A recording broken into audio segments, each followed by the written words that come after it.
All right.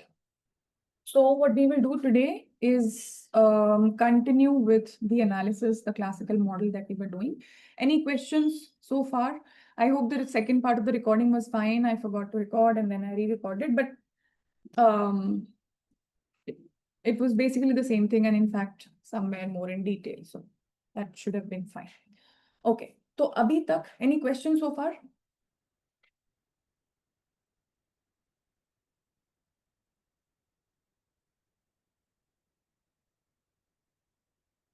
Any questions from the classical model that we have done so far?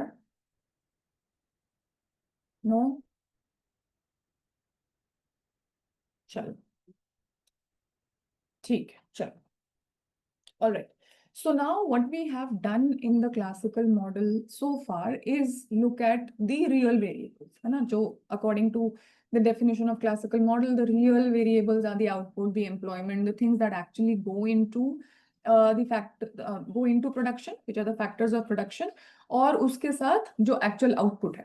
So all these things that are the prices, all the prices are just the things that are adjusting, but वो real नहीं है, वो real नहीं. ठीक?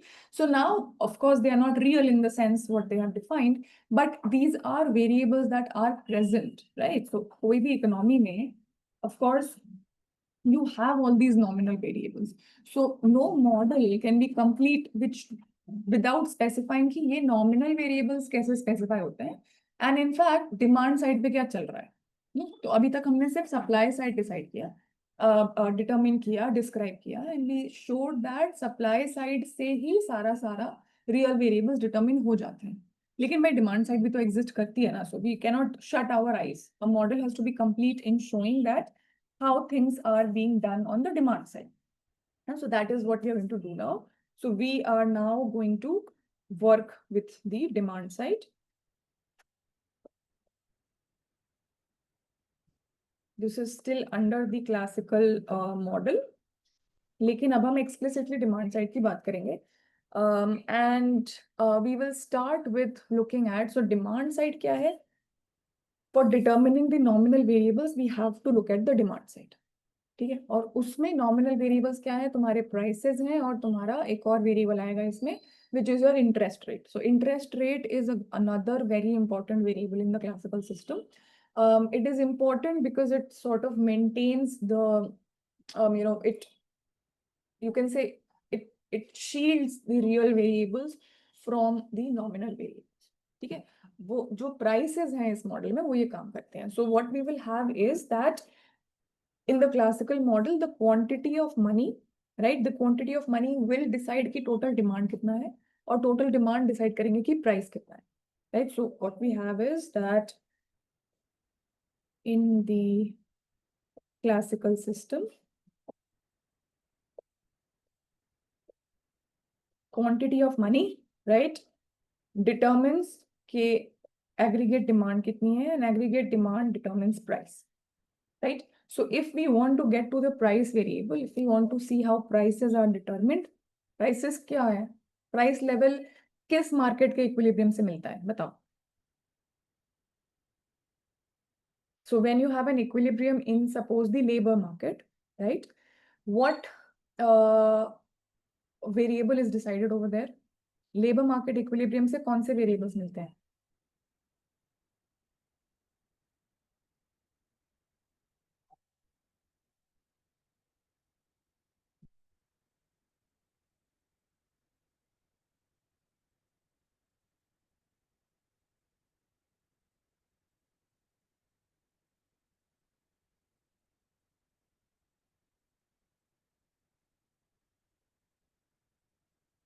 है? कुछ तो बोलो.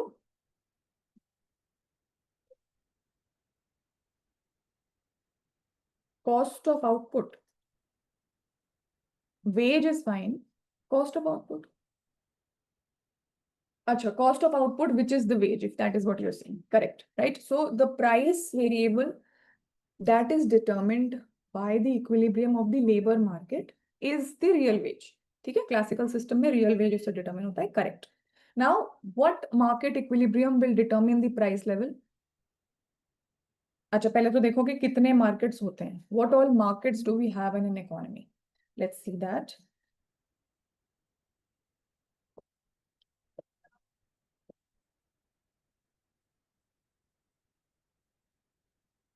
Labour market, right, which we can consider कि चलो इनपुट मार्केट है. लेबर मार्केट हो गया. उसके अलावा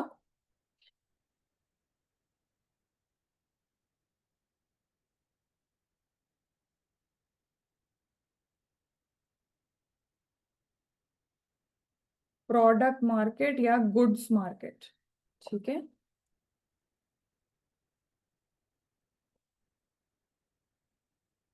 मनी मार्केट. मेनली ये तीन. ठीक है ना. ये तीन मार्केट्स में हमको देखना है कि, और इसके अलावा here you also have another market which is the loanable funds market. Classical में चार मार्केट्स हैं.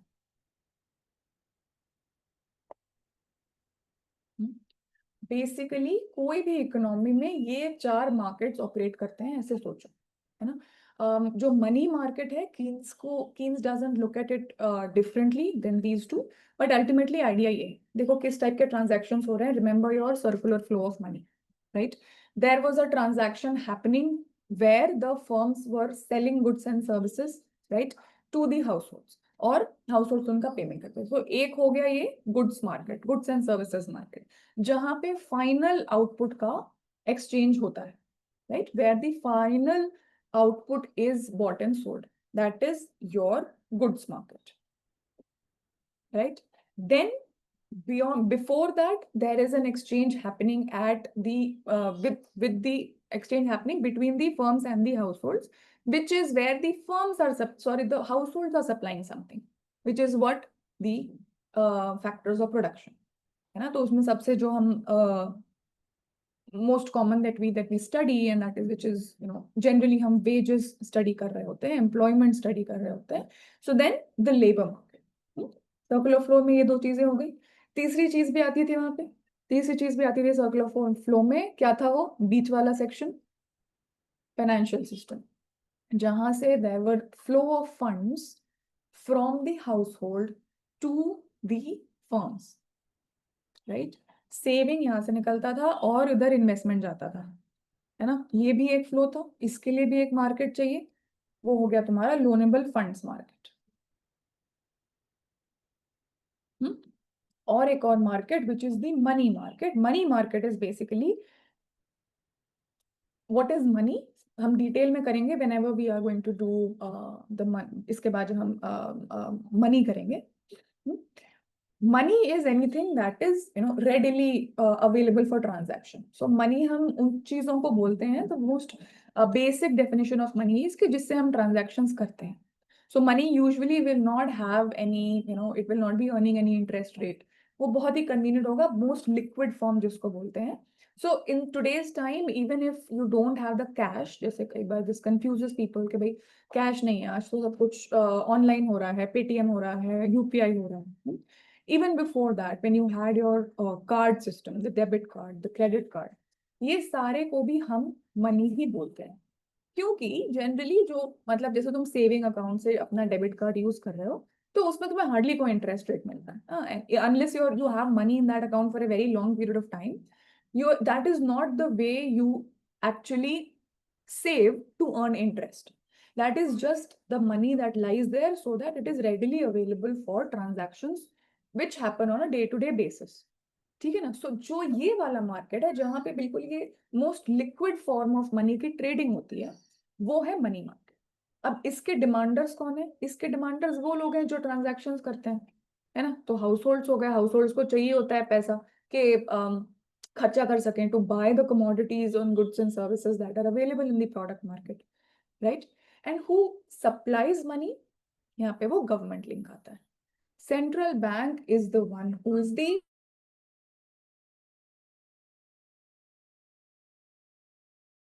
कोई अपना पैसा प्रिंट करके वैसे नहीं चलती है इकोनॉमी.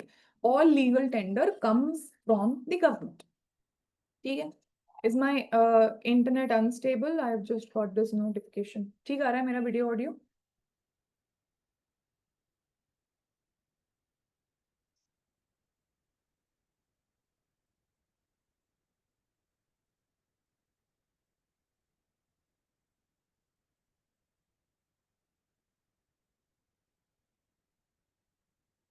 Have I frozen?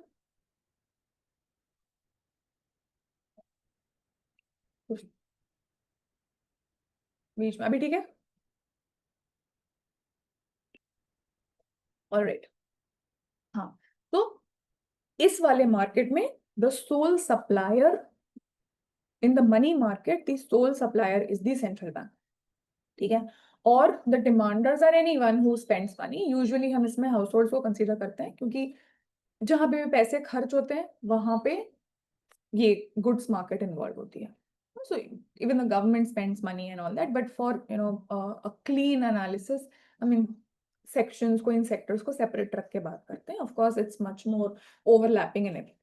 ठीक है? All right. So then let us decide what things get decided in every market. कोई भी मॉडल इन चारों मार्केट को एनालाइज कर रहा हो, है ना? इसको लोनेबल फंड्स मार्केट या कैपिटल मार्केट भी बोल सकते हैं. So then you have the labor market or the factors of production वाला market, the goods and services market जहाँ पे final goods का production होता है या sorry exchange होता है, the money market which involves directly your central bank and the liquid forms of money, right? And then finally you have the capital market or the loanable funds market जहाँ पे एक और किस्म का transaction चल रहा है, जहाँ से कुछ फंड्स सेविंग्स के थ्रू जाकर ट्रांसफॉर्म होकर वहां से इन्वेस्टमेंट बनता है, ठीक है. Alright, so then what prices get decided in every market? Here your prices get decided, which is the wages. What about this market? Goods market में कौन सा प्राइस डिसाइड होता है?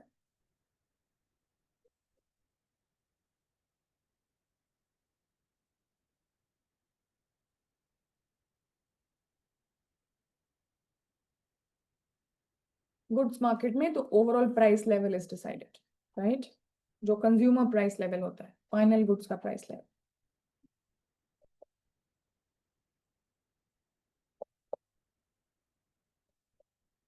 राइट? मनी मार्केट के हम बनाते हैं.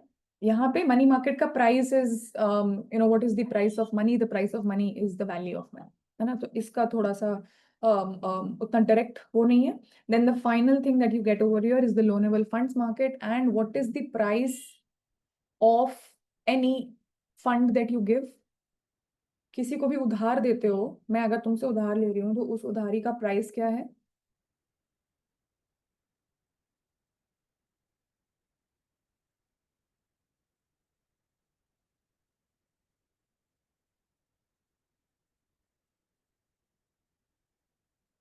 What? Interest, right? Not the principal amount, the interest. Okay. So here you get the rate of interest. ROI. ROI is the short form that I will be using usually. लेकिन exam में ROI नहीं लिखना है, सिर्फ R लिख दो interest rate bracket में R, and then you can keep on using R, but ROI मत लिखना, ठीक है ना? ये कोई ऐसा एस्टैब्लिश्ड एक्रोनिम नहीं है. All right. So then what we have is that we have learned about the market where wages are determined. है ना? इस केस में the collateral which keep the player something borrowed. So collateral is not the price, right? Collateral is a guarantee in case you are unable to pay back. तो collateral भी उस पर decide होता है कि बोरोइंग की cost क्या है. बोरोइंग की कॉस्ट आती है कि तुम्हें अगर तुमने 100 रुपए बोरो किए तो 100 के बदले तुम्हें कितना लौटाना है. If you have 5%, if the rate of interest is 5%, that means that for every 100 rupees you borrow, you will have to return 105 rupees, right? Which means for every 100 rupees, the cost is 5 rupees. For every 1 rupee, the cost is 5% of 1 rupee.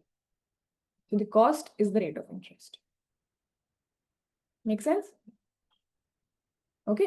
So collateral cost नहीं, collateral तभी kick in करता है जब तुम्हारे पास या तो कोई ऐसा एसेट ना हो जिसके बेसिस पे तुम्हारा क्रेडिबिलिटी या credit worthiness can be asserted, right? So collateral is the system which essentially is there to give guarantee to the lender.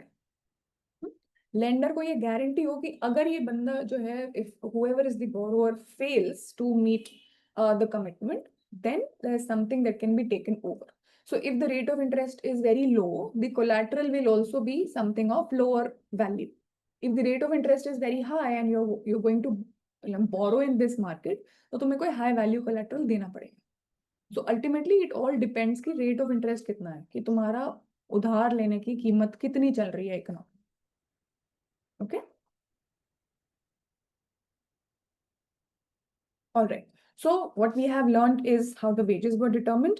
अब हम बात करेंगे कि प्राइस कैसे डिटरमिन होता है, ठीक है ना. और प्राइस तक जाने के लिए we will have to start at the money market.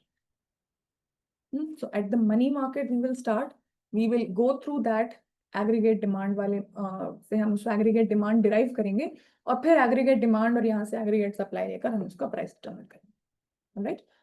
So then let us start with the first thing, which is the demand for money.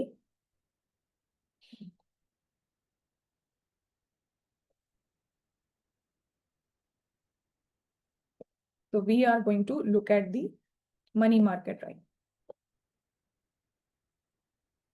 Okay. So demand for money को study करने के लिए classicals basically had two theories. Actually एक ही theory थी और उसका ही refinement था. So this started with what is called the quantity theory of money.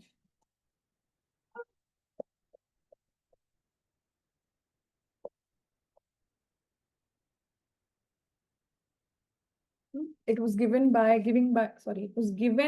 Irving Fisher in what, in 1911. Yes. So this was by Irving Fisher. This name is important. This is an American economist who gave the quantity theory of money in the year 1911. And according to this, basically ये quantity theory of money क्या है? QTM is an equation of exchange.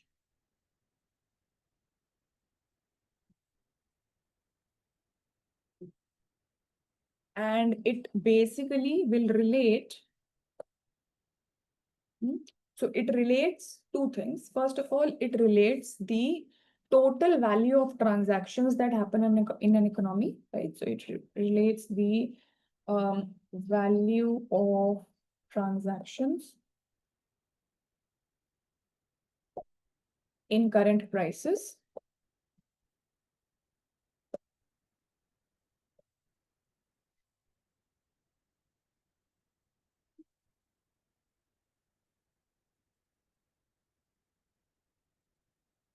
to the supply of money times its turnover rate.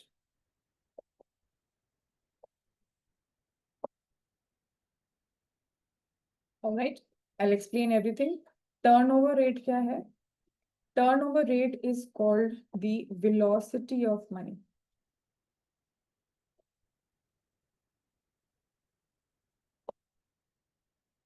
And the velocity of money is the number of times, all right?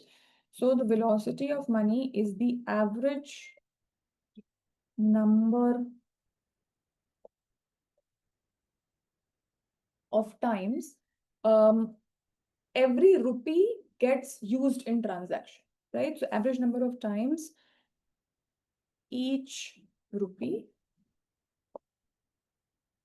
is used in transactions.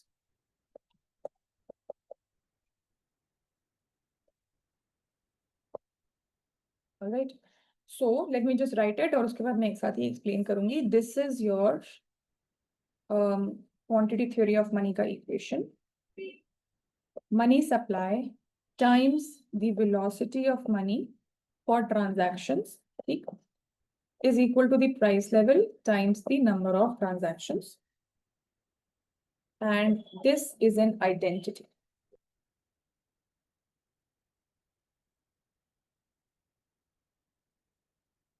Let me know when you've written, and then I will explain.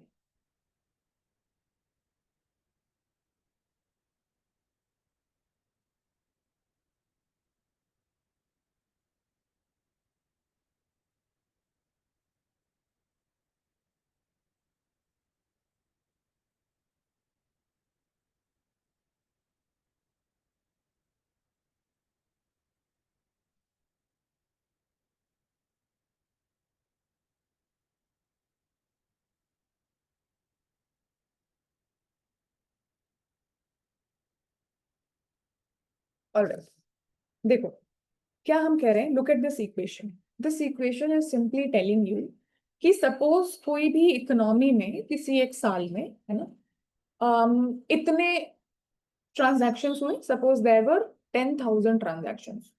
बहुत ही छोटा number है, but suppose कि तुम समझ लो कि एक दिन में, राइट, तो एक दिन actually is not a good number. Suppose एक साल में 10,000 ट्रांजैक्शंस हुए. Just let's work with this unrealistic number. There were 10,000 transactions and the general price level जो भी है उससे तुम मल्टीप्लाई कर दोगे, so you get the total value of the transactions. जो भी प्राइस लेवल है, you multiply with that, you get the value of the transactions. Now, identically, this value will be equal to what? ये value of transaction किस चीज से होगा? पैसों से होगा, जो money circulate हो रहा है सिस्टम में.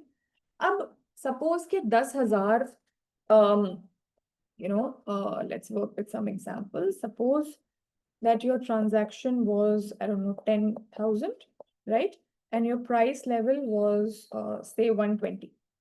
ठीक है, बेस ईयर में 100 होता है प्राइस इंडेक्स. सपोज तुम्हारे साल में 120 है. प्राइस इंडेक्स समझ आता है? Do you understand what price index is?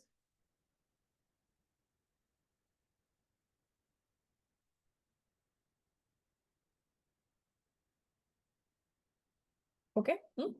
So price index is basically an index that is generated or that is calculated based on a basket of representative goods. ठीक है, इसके ऊपर if you want more detail, I have a video on this that you can watch it. I'll send you the link if you want. नहीं तो if you've done in class 12, that is more than enough, right? That is all that is required.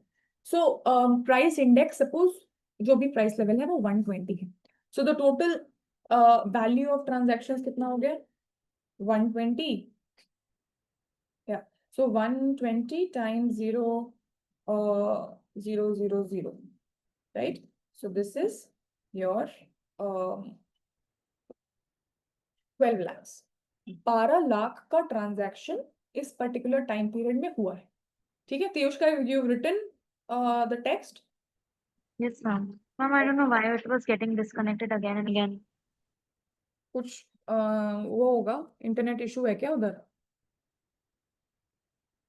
Yeah, So now you can see it's just one tanda of Wi-Fi. okay, क्या करें? ठीक है. So what I'm saying is, suppose there is the total value, the total number of transactions that happen in a given time period. Suppose किसी economy में is 10,000. It's a very low number, but let's work with this. And suppose the price index is 120, right? So I hope that you have a basic understanding of price index. तो 120 के basis पे the total value of transactions was, this is your P into T. 12 lakh के transactions हुए हैं. अब suppose जो money supply है, जरूरी नहीं है कि the money supply in this economy is 12 lakh. The money supply could be something like 12, say 1.2 lakhs only.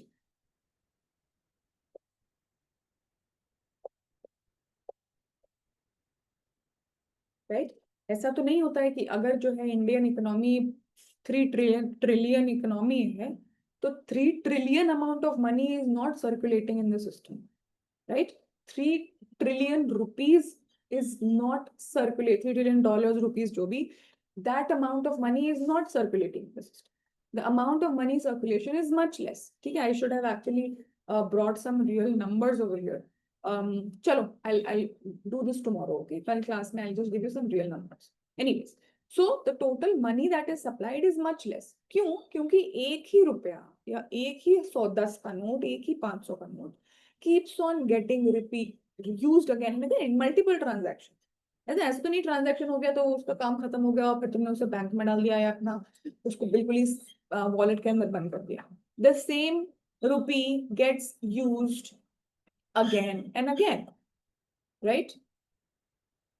Many number of transactions. तो on average जितने बार एक रुपी यूज होगा उसको बोलते हैं velocity of money, right? Which is the turnover rate of the money. Turnover का मतलब कितनी बार उसको यूज कर रहे हैं उस सेम चीज को. So in this case, अगर तुम्हारे पास 12 लाख के ट्रांजैक्शंस होने हैं and you only have 1,20,000, money supply 1,20,000 rupees are in circulation in the system, so on average 1 रुपए को कितनी बार यूज करना पड़ेगा?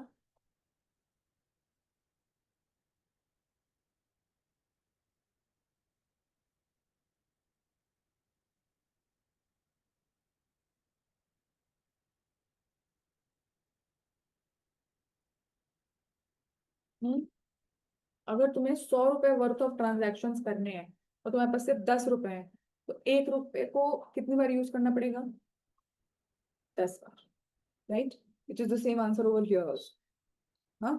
So this implies that every rupee, the velocity of transactions will be PT divided by the money supply. जितने उसमें ही काम चलाना है ना.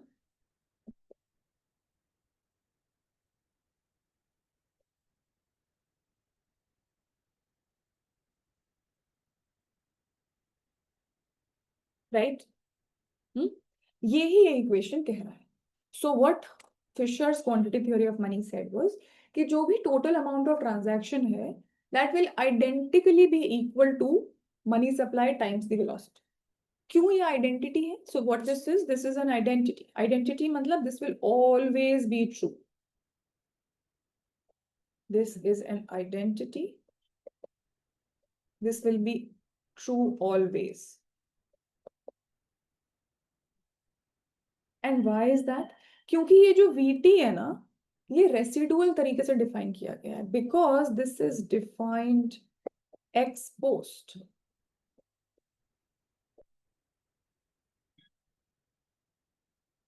अगर मान लो कि VT का वैल्यू पहले से गिवन होता, ठीक है, तो वो VT का value times the money supply हो सकता है टोटल नंबर ऑफ ट्रांजैक्शंस के इक्वल हो या ना हो. लेकिन अगर तुमने VT डिफाइन ही ऐसे किया है कि मान लो कि इतना ट्रांजैक्शन है और इतना मनी सप्लाई है, तो वेलोसिटी ऑफ मनी कितना हुआ? It's like solving for VT. So if you have solved the equation for some value, for some variable, और फिर उसी वेरिएबल को वापस इक्वेशन में डाल दिया, तो वो इक्वेशन एक आइडेंटिटी बन गई ना. That will always be true, right? Does this make sense?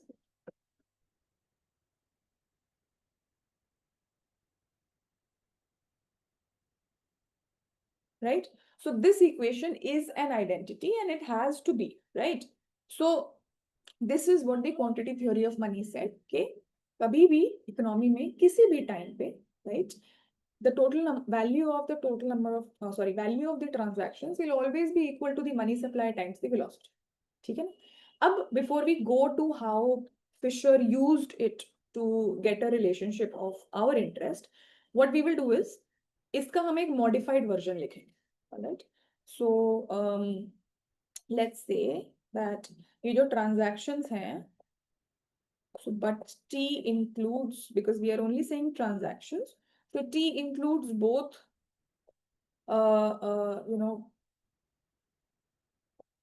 buying and selling of let's say current newly produced output,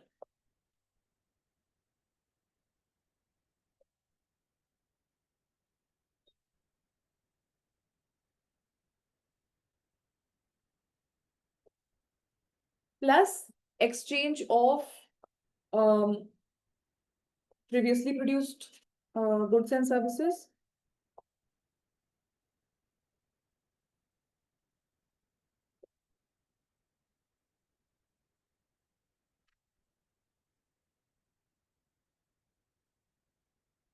plus exchange तो capital assets और financial assets का भी होता है, right? So then we will say that this also includes exchange of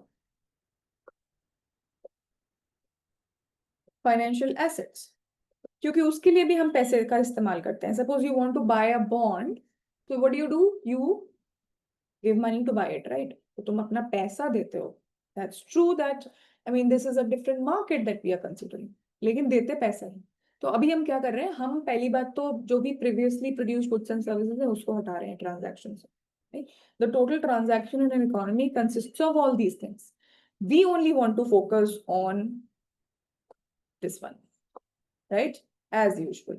हमें सिर्फ newly produced output पे focus करने से मतलब है. हम पहली बात तो इनको हटाना चाहते हैं, ये जो प्रीवियसली प्रोड्यूस्ड गुड्स हैं, goods and services. Plus, we don't want to look at the financial assets right now because technically that thing is happening in a different market. होता सब कुछ एक साथ ही है, लेकिन वो मार्केट अलग है, वहां के प्राइसेस अलग है.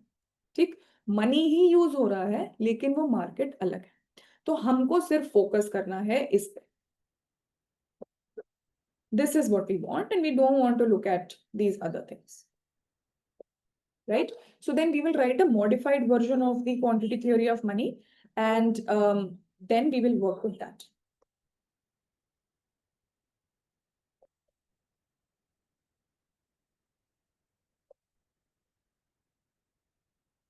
Modified version of QTM, we will use the money supply. देखो, Freund में we are doing this from Freund. Freund में money supply को they have not put a S subscript. ठीक है, so जहां पर भी S subscript ना हो, that is the money supply. जहां पर भी D subscript हो, that is the money demand. Okay, so I'm using MS for clarity. You can also use it whenever you write your answers and in your notes. So the money supply times the velocity. This is not the velocity of transactions. This is the velocity that we want. So we're just using V for it, जो कि हमारे लिए relevant है. This is equal to P times Y, where Y is now your newly produced goods and services, does not include previously produced goods and services का exchange, does not include any trading in financial assets.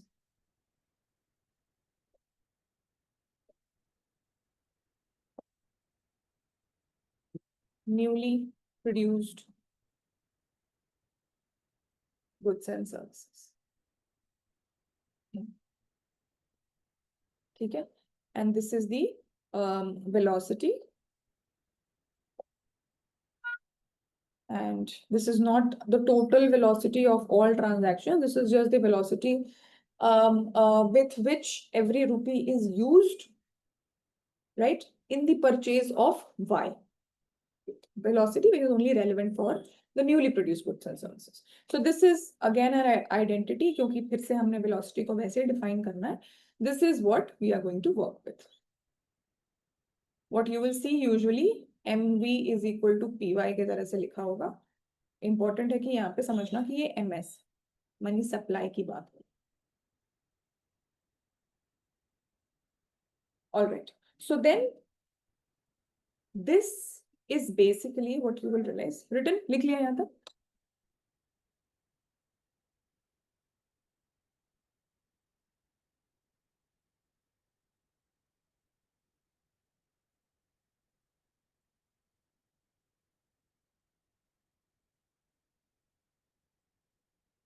All right, Tiyushka?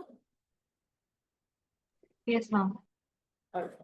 तो अभी हमको जो मिला है, this is basically a truism, क्योंकि इसमें हमने कोई भी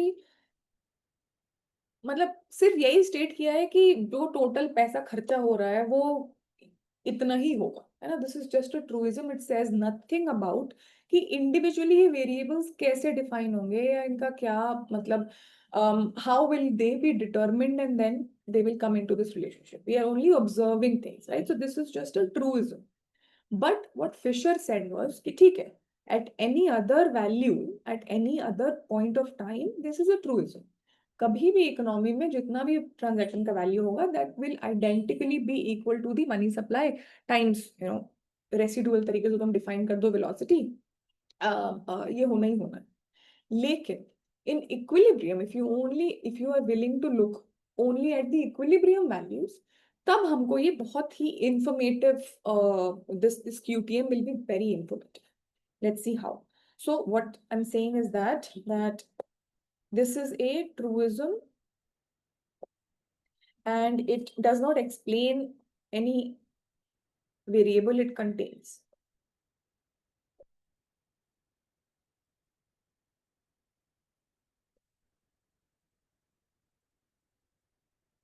All right. But if we only look at the equilibrium values,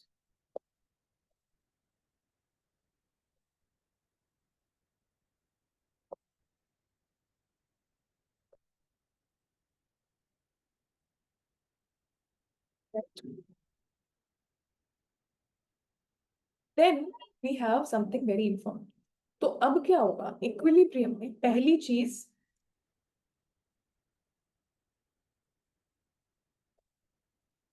y जो है, जो इक्विलिब्रियम में y है इन the classical economy, y is supply determined,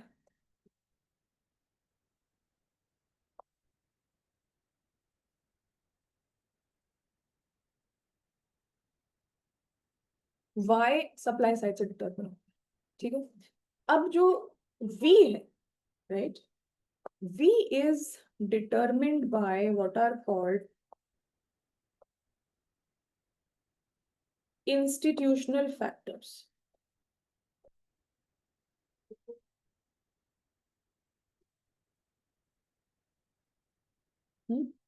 इसका क्या मतलब हुआ कि हम अब ये कह रहे हैं कि हमारा जो v है, जो वेलोसिटी है, वो रेसिडुअली डिफाइन नहीं कर रहे हैं। हम ये नहीं कह रहे कि हाँ इस इक्वेशन को इक्वेट करने के लिए हमने इसके लिए v को सॉल्व किया है और v को वहीं वापस इंजेक्ट कर दिया है। We are not doing that. We are in fact saying कि v हमें एक्सोजेनसली गिवन। वो क्या है? Velocity of money is according to Fisher short run में institutional factors and is constant in the short run, right? You can treat it as constant in the short run. So what this is saying is कि कभी भी at any period of time velocity institutional factors are determined होगी, like the payment habits of people, like the technology at that time. So सोचो कि जब credit card नहीं था, right? Or even if you take it way back, suppose when we had gold and silver coins being used as money, it is not the not the modern system जहाँ पे fiat money use करते हैं हम। Don't worry with these terms, हम ये सारी चीजें cover करेंगे money and banking में। But fiat money is the paper money that we have, जिसका कोई actual value नहीं होता। There is no intrinsic value to that paper, right? So suppose there was a time जब gold and silver use होता था, and whatever gold and silver was suppose stamped by the whatever kingdom या जो भी आप जिस भी monarchy सरकार के अंदर है। तो उस टाइम पे गिवन दी टेक्नोलॉजी एक सिल्वर और या फिर एक सिल्वर कॉइन गोल्ड कॉइन कितनी बार यूज होता है? The velocity will be very लो, क्योंकि टेक्नोलॉजी वैसी नहीं है, क्योंकि लोग अक्सर वैसा नहीं हर चीज में गोल्ड और सिल्वर कॉइन नहीं निकाल के दे दे रहे हैं, है ना। कई बार वो बार्टर भी चल रहा है साइड में, कई सारे एक्सचेंजेस इनफॉर्मल तरीके से हो रहे हैं। उस केस में, उस सिनेरियो में velocity of money will be very low. But now cut to this time, जब क्रेडिट कार्ड वगैरह आ गया तो क्रेडिट कार्ड से वेलोसिटी ऑफ मनी कितनी बढ़ गई, है ना। तुम क्रेडिट या डेबिट कार्ड है तो तुम तभी भी when you had to, I don't know you guys remember this time, so when I was in college there were no cards and debit card वगैरह भी सारी जगहों पे चलते नहीं थे, है ना। मान लो कि तुम सब्जी खरीदने जा रहे हो या you going to a normal ठेला, you going to a normal store, unless that store has the digital payment thing, debit cards won't work. All that work was cash. तो हर बार तुम्हें कोई भी ट्रांजैक्शन के लिए एटीएम से पैसे निकालने पड़ते थे, and that meant that the velocity was low, है ना। तब ज्यादा मनी सप्लाई की रिक्वायरमेंट होगी अगर वेलोसिटी, अगर हर एक रुपया कम बारी यूज हो पा रहा है। बट नाउ अब कार्ड वार्ड छोड़ो, जहां भी जाओ तुम फटाफट अपना सेविंग अकाउंट से तुरंत पेमेंट कर सकते हैं, right. Every money is getting used up more and more and more times on average. So velocity what they were saying is, ये इंस्टीट्यूशनल फैक्टर्स पर डिपेंड करता है, एटलीस्ट जो हम इकोनॉमी को स्टडी कर रहे हैं उसके लिए हम इसको एक्सोजेनस मान सकते हैं, राइट। सो इट डिपेंड्स कि people how what is the paying habit. जैसे इंडिया में यूपीआई बहुत चल रहा है, बट बाकी जगह पे in the foreign countries they still go with credit cards and they have that tap system now, so you just tap it, it is easy. But UPI is a different mechanism जो यहाँ पे चलता है, वहां पे credit card का अलग वो। तो paying habits differ, paying habits के साथ साथ technology changes, but these are all exogenous to the system. So that is true कि हम अगर किसी भी टाइम पे देखें, अगर हम ओवरऑल स्कीम ऑफ थिंग्स में देखेंगे तो ये वेलोसिटी जो है वो रेसिडुअली डिफाइन होगी। लेकिन अगर हम किसी भी एक छोटे टाइम पीरियड में देखेंगे तो ये वेलोसिटी को हम फिक्स मान सकते हैं। We can treat it as fixed and exogenously given. Is this point clear? अभी मैंने पूरा बिल्डअप किया नहीं है, अभी मैं पहुंच रही हूँ कि कहना क्या चाह रही हूँ, बट वेलोसिटी वाली बात समझ में आई। So then we are saying that y हमें दिया हुआ है, क्योंकि y जो है वो इन सारे वेरिएबल्स में से किसी से भी डिसाइड नहीं हो रहा है। y भी हम एक्सोजेनसली ले लेंगे। ये जो हमने जो मनी मार्केट का ये जो सिस्टम बनाया हुआ है यहाँ पर, इसमें इस सिस्टम के पर्सपेक्टिव से y ऑलरेडी गिवन। इस सिस्टम के पर्सपेक्टिव से वेलोसिटी शॉर्ट रन में कांस्टेंट है, बाहर से दी हुई है। तो इस सिस्टम में सिर्फ दो ही वेरिएबल बचते हैं, मनी सप्लाई और प्राइस लेवल, राइट? इस सिस्टम के पर्सपेक्टिव से दो ही वेरिएबल्स, मनी सप्लाई और प्राइस लेवल। वाई को यहां से डिटरमिन नहीं होना है, वाई को अपने रियल फैक्टर से डिटरमिन होना है, प्रोडक्शन टेक्नोलॉजी से और लेबर सप्लाई लेबर डिमांड से। K, yeah, sorry, V is again something that is determined outside the system, can be treated as a parameter in this system, can be treated as an exogenously given parameter in this system. So the only two things remain is price and money supply. और यहाँ से हम देख सकते हैं that so when you have this and this are exogenous to the system, so this implies that the only variable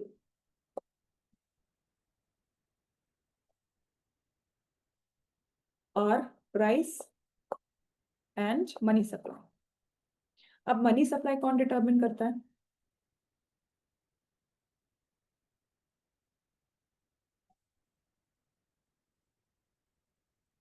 central bank, right?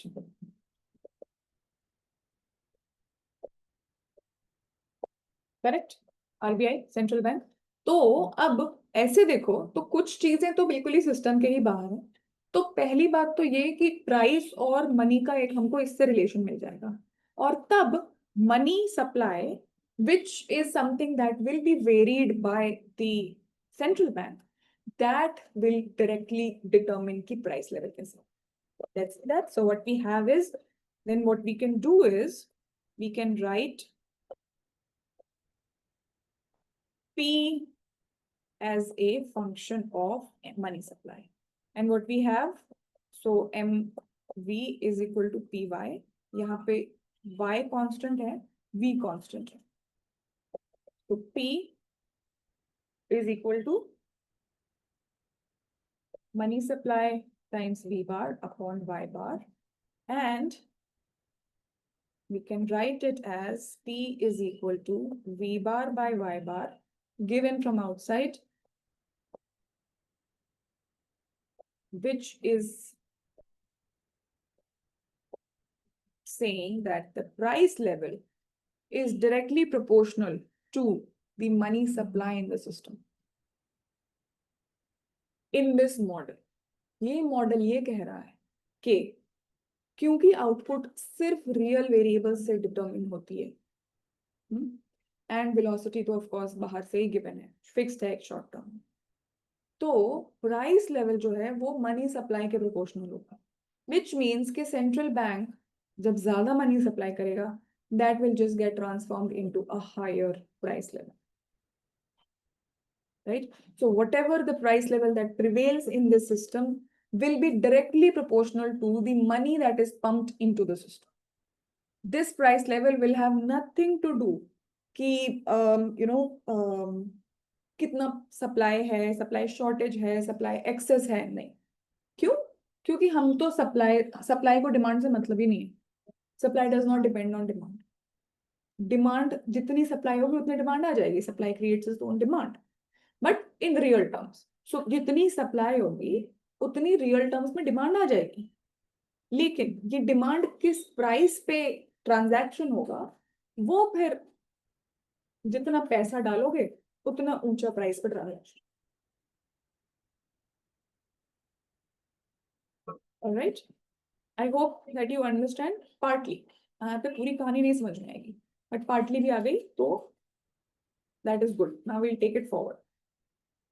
All right, so what we have, this is an important relationship which is saying that, देखो कुछ कहानी यहाँ पे समझ में आएगी, मैं बता रही हूँ क्यों नहीं पूरी आएगी। कुछ कहानी यहाँ पे समझ में आएगी, कुछ कहानी आज की बाकी क्लास में समझ में आएगी, और बाकी कहानी हमें केन्स की स्टोरी सुनने के बाद समझ में आएगी Yeah, so just be patient because it's all about that what they were saying as opposed to what they were not saying.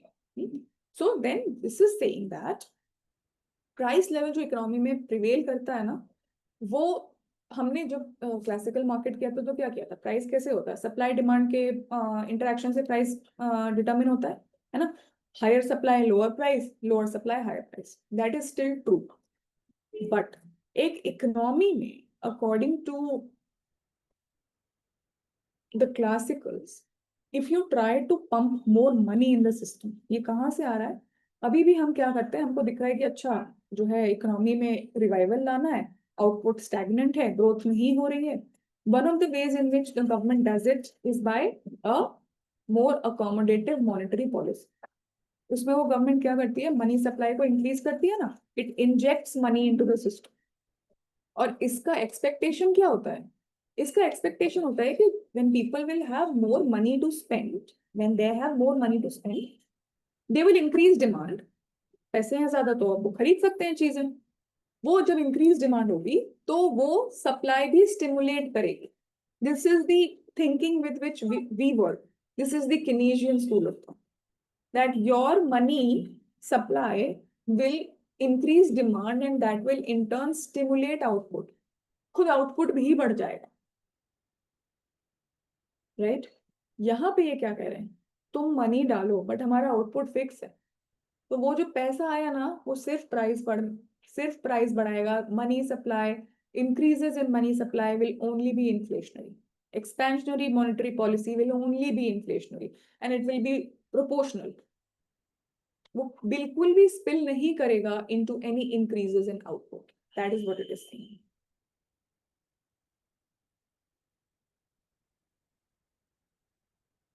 30%, 40%.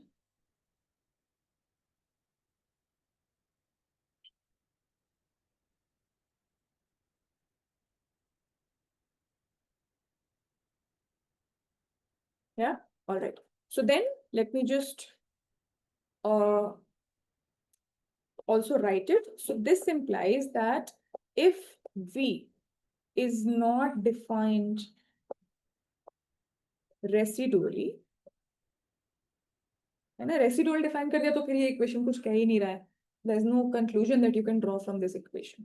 But if V is not defined residually, and which means कि ये institutional factors के basis पे determine है, fix है. So then QTM implies that money supply determines the price level.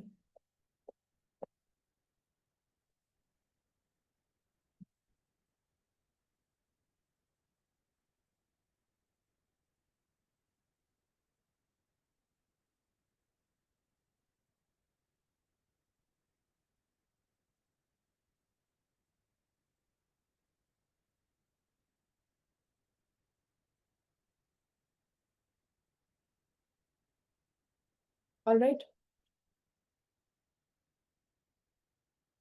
Now, this was what is called, लिख लिया ये? All right. Now, this is what was called the quantity theory of money, जो ये हमने किया. Fisher का quantity theory of money. But इसमें दिक्कत है, बात सेम है लेकिन इसमें दिक्कत क्या है वो देखते हैं. So the next thing that we will do is what is called the Cambridge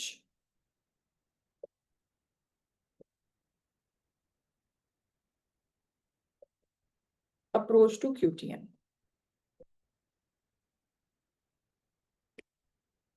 अभी QTM का इशू क्या है कि QTM is too मैकेनिक, मतलब मैकेनिस्टिक है ना. हमको क्या चाहिए था कि हम एक मार्केट स्टडी करें, हम मनी मार्केट स्टडी करें, जहां पे हम उसको, मार्केट स्टडी करने का क्या मतलब है कि तुम उसमें अपना इकोनॉमिक्स लगाओ, अपना बिहेवियरल अजम्पशंस लगाओ, and then you get to the equilibrium in the market. यहाँ पे मनी इन्वॉल्व है, मनी ट्रांजैक्शंस हो रहे हैं. So we are looking at the money market. लेकिन हम मनी मार्केट की बात ही नहीं कर रहे, हम इकोनॉमिक्स तरीके से बात ही नहीं किया. हमने कहा कि भाई ये बिल्कुल ही मैकेनिस्टिक तरीके से, of course MV will be equal to PY, और फिर उसको equilibrium में, we will have these things given from outside, and therefore we will have this proportional relationship between price and quantity. लेकिन ये बहुत ही सूखा सूखा है basically. इसमें हमने economics नहीं लगाई ज्यादा. So then what the Cambridge approach does is it actually gives it the economics के background से एक demand side, एक supply side, and then gets to the equilibrium. So spoiler alert, result हमारा वही आएगा जो आ चुका है. लेकिन the distinction between the quantity, the Fisher's quantity theory of money and Cambridge approach का quantity theory of money is very important from the point of view of not only how economic thought evolved, but also from the point of view of your exam. दोनों ही exam में ये बहुत favourite question है कि भाई जो Fisher का क्यूटीएम था और कैम्ब्रिज का क्यूटीएम था उसमें क्या फर्क है, क्यों फर्क है और क्या बेहतर है. ठीक है ना. तो इसको समझना जरूरी है. Even though as I said हमको एंड में यही रिजल्ट मिलेगा. This is what we will get. यही मेन रिजल्ट है. लेकिन इस रिजल्ट तक पहुंचने का तरीका बेहतर बनाया कैम्ब्रिज अप्रोच ने. ठीक है. So Cambridge approach is basically named after Cambridge university. Excuse me. Alright. So Cambridge approach was given by Marshall and Pigou. वही दो लोग जो मैं 4-5 नाम बताए थे ना क्लासिकल में, तो उसमें से वही दो लोग हैं अपने मार्शल और पिगू. और मार्शल और Pigou they were associated with the Cambridge University. तो दोनों ने मिलके ये theorize किया था and it was an attempt to improve over Fisher's QTM. तो इसीलिए दोनों कैम्ब्रिज में थे, इसलिए इसको कैम्ब्रिज अप्रोच बोलते हैं. So this was given by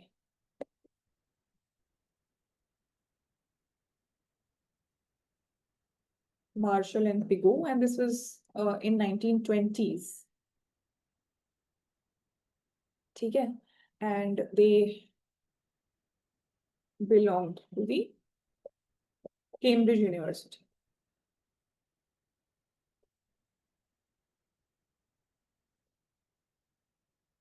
Right. So this is unlike other times. Cambridge is not the person.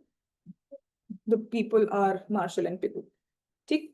So then what they did was they gave this quantity theory of money a behavioral side, a demand and a supply side, and then finally an adjustment towards the equilibrium side. और ये हमको समझाएगा कि क्यों price is proportional to the money supply. Why is that? सिर्फ हमको एक mechanical तरीके से मिल गया, not enough. We'll dig deeper and give a better theory to explain that. Right. All right. So what this does is it links money demand and money supply. And then it talks about the equilibrium in money market.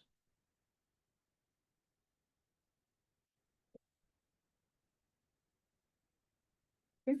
So the first thing to do is your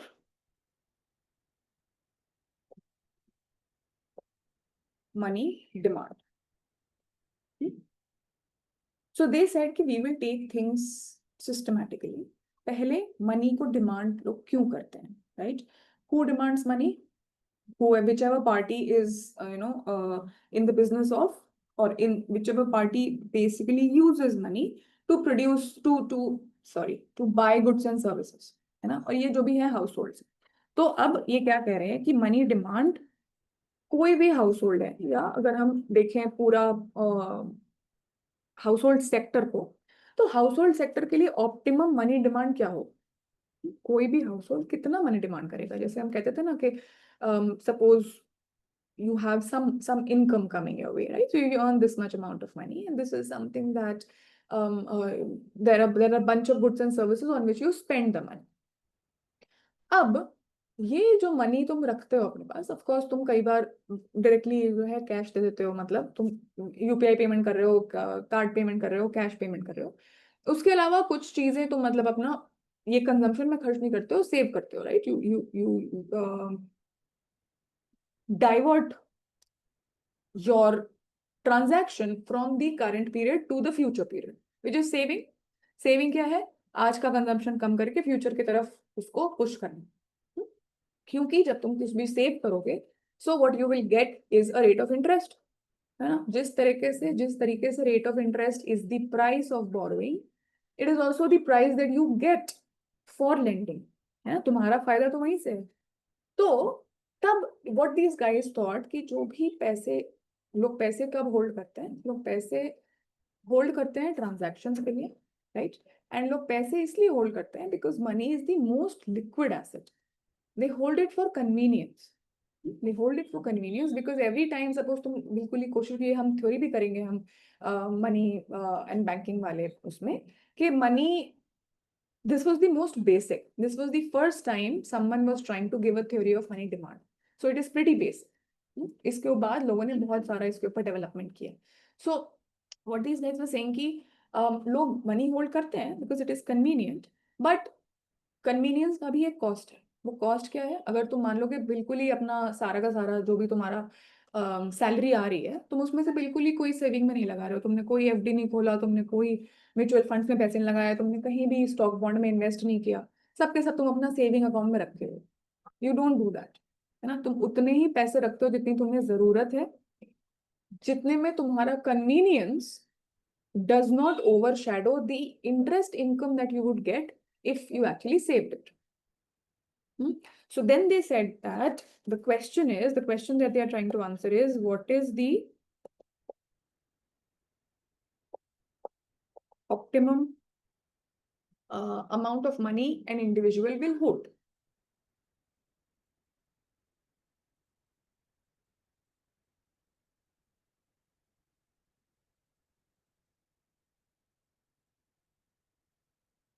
right, और जब भी optimum amount की बात आती है तो इसका मतलब है कि कहीं ना कहीं तो कॉन्स्टेंट होगा, कुछ ना कुछ ट्रेड ऑफ चल रहा होगा, नहीं तो फिर सारे पैसे ऐसे ही होल्ड कर लो, है ना।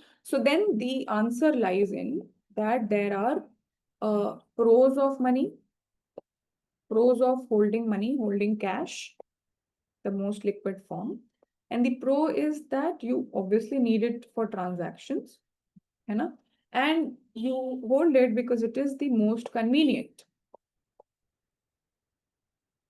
अगर मान लो इंटरेस्ट कमाने के चक्कर में तुमने सारे के सारे पैसे जो है एफडी में लगा दिए, तो हर बार कुछ पेमेंट करने के लिए एक ना एक एफडी तोड़नी पड़ेगी, वेरी इनकन्वीनियंट, वेरी इनलिक्विड, है ना। Then the cons of holding money is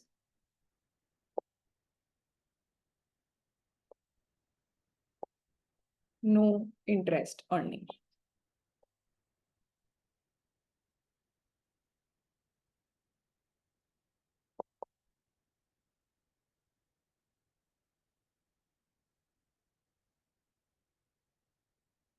क्या तो तुम खुद फंसोगी, और नहीं तो मुझे तो जरूर फंसाओगे तुम, बाप रे बाप। उनका नहीं था पैसा भाई, उन्हें पता नहीं था कहाँ से आया है, ये सब मत बोलो। No one knows, no evidence, right. So people hold money because they need to do transactions, and because most of the day-to-day transactions can be done very conveniently with money।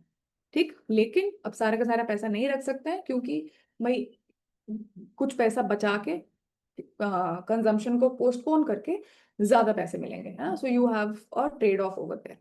So then even though these guys talked about interest rate, लेकिन क्योंकि मैंने कहा ना ये बिल्कुल ही first theory है which talks about the demand for money, they actually don't incorporate interest rate in the demand for money का equation।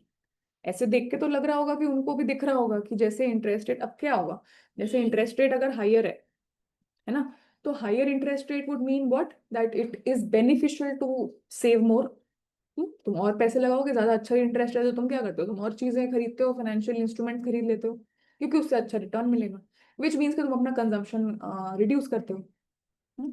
So then even though they talk about it, it would have made sense that they actually include, or they have interest rate as an argument in the money demand function, but they don't do it। और यही इसका criticism भी बनता है, one of the main lines of attacks by Keynes on their money demand function, but वो बात की बात है। So what they say is कि लोगों को पैसे चाहिए basically for transactions and convenience, right, and this implies that their money demand will be a function of their nominal income. मतलब of course जितना income आ रहा है उतना खर्चा होगा, तो directly proportional to the income that you have. Your money demand will be directly proportional to your income. It will also be directly proportional to the price level. जितनी महंगाई उतने पैसे रखने पड़ेंगे ना भाई. तो directly proportional to price level and directly proportional to income, and income times price level is your nominal income. So what they said was that the money demand is, let me just write it like this, that it is directly proportional to the price level, directly proportional to the income that you get, because we are looking at the entire household sector. और सारा का सारा जो income होता है, याद करना, सारा का सारा household sector में जाता है ना? Robinson Crusoe economy याद करो. Whatever the firms earn goes to the household sector, because as consumers you become the household sector. So whatever is the income and whatever is the price level, your money demand will be directly proportional to P and Y.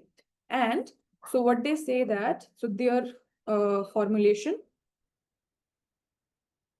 is that the money demand is equal to some K, which is a constant, times the nominal income.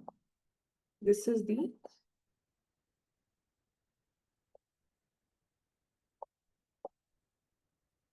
and this nominal income has both the components. जितना ज़्यादा actual income, उतना ज़्यादा money demand, जितना ज़्यादा price level, उतना ज़्यादा money demand. And what is this K? K is just some constant, जिसको I think they've called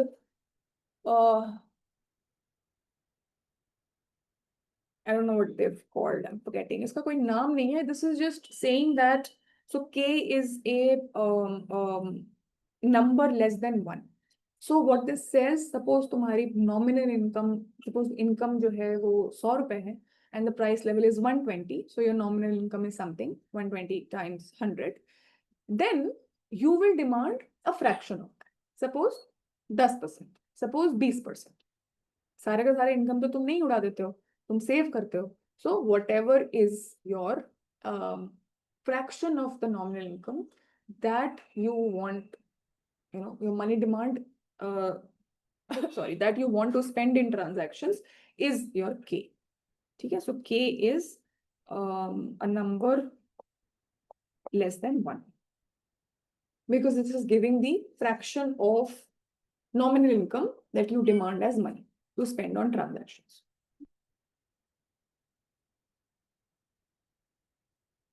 Okay, and this K is also stable, exogenously given,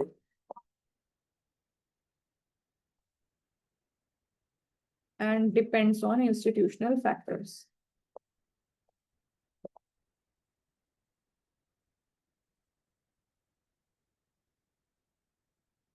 Right? So suppose there is a lot of, say there are a lot of financial instruments that can readily be converted into cash. हाँ, मान लो कि ऐसा हो जैसे कि bitcoin जैसी चीजें, तो बिटकॉइन एज सच करेंसी तो नहीं है, लेकिन मान लो कि in future some of the firms start accepting bitcoin as money, है ना? तो क्या होगा उस केस में? You invested in bitcoin, bitcoin is already giving you returns, है ना? लेकिन तुम बिटकॉइन से डायरेक्टली पेमेंट भी कर रहे हो. Bitcoin is a bad example क्योंकि बिटकॉइन तो पता नहीं क्या ही बन चुका है, but suppose any crypto currency. So if there's some cryptocurrency which gives you returns higher than holding cash, and it is also readily accepted in transactions, so that means that if that is the case, तो जितना fraction of your nominal income that you were holding yesterday, today you will be holding less than that, क्योंकि कम hold करने से भी काम चल जाएगा. तुम्हारे पास एक अदर हाईली लिक्विड एसेट है जिससे तुम पेमेंट्स कर सकते हो, not as liquid as money but still. पहले क्या था, जैसे कि तुमने जब तुम सिर्फ एटीएम से कैश निकाल के ट्रांजैक्शन कर पाते थे, है ना? तो तब क्या था, that you had to hold से 20% of your nominal income as money. But जब डायरेक्टली सेविंग अकाउंट से पेमेंट होने लगे, डेबिट कार्ड से, यूपीआई से, तो तब ये कम हो गया ना. Suppose now it is only 15%, suppose now it is only 10%. You have to hold a lesser amount of your money as lesser amount of your nominal income as money, क्योंकि कुछ टाइम कई बार तुम डायरेक्टली एक highly liquid asset से payment कर सकते हो, ठीक है. So what this means is that this K again will depend on these payment habits and these technological state of the economy, these institutional factors.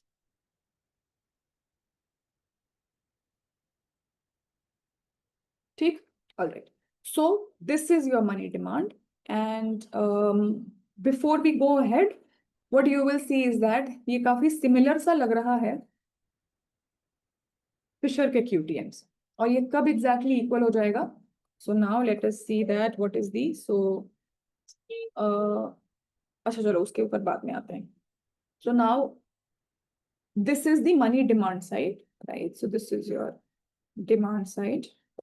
Then your supply side is the money supply, which is determined again by central bank.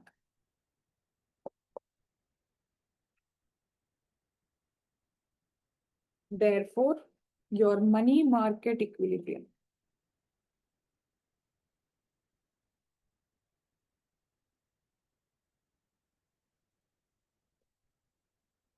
Money supply is equal to money demand, which is equal to K times PY.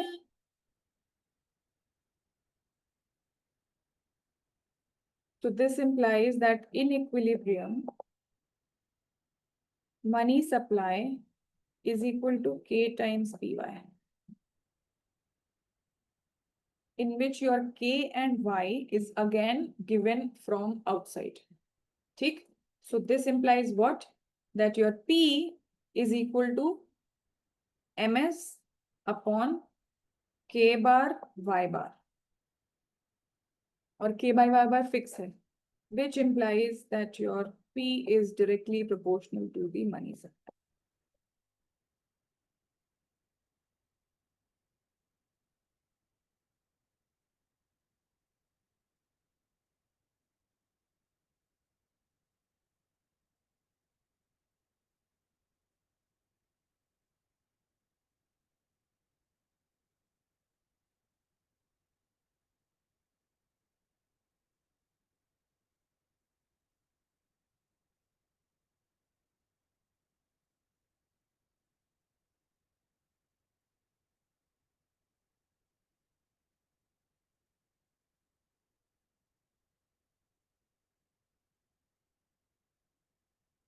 All right. This is the same conclusion. Look at this.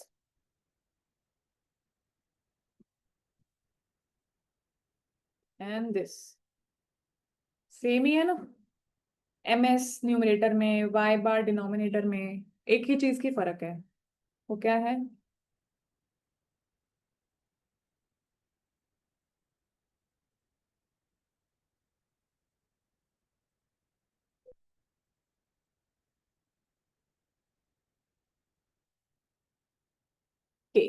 K and V. So now, ultimately, if we want to establish the equivalence, let's do that. Exactly.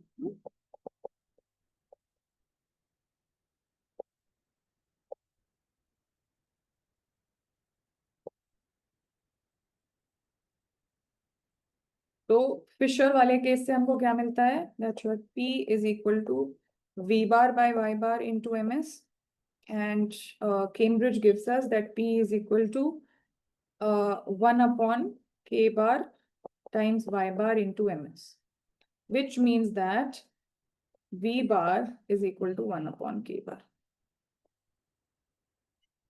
मतलब जो velocity है, that is nothing but the reciprocal of the fraction of money that is required. For example, अगर if V bar is equal to 10 किया था ना हमने, 10 calculate किया था वो 12 लाख के ट्रांजैक्शन के लिए. So every rupee gets used on an average 10 times, used and reused and reused. If this is to be true, तो इस formulation में क्या होगा? So this implies that K bar is equal to 1 upon 10, 0.1, which means 10%. Which means कि अगर हर पैसे को 10 बार ही use करना है, 10 बारी यूज किया जा रहा है on an average. This is the same as saying that people keep 10% of their nominal income as cash. People hold 10% of their nominal income as cash. क्योंकि वो 10% को वो 10 बारी यूज करके and then the money market equilibrium is reached. Money supply or money demand. So it is the same thing as saying that people hold 10% of their nominal income as money, and the same thing as saying that every money gets used, every rupee gets used 10 times in transaction.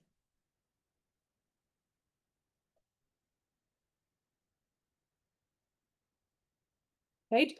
So finally, before we go ahead, it's fine. चलो ठीक है, let's take a break. 1 घंटे से ऊपर हो गया. We'll meet in 5 minutes. 1 or 5 का मिलते हैं.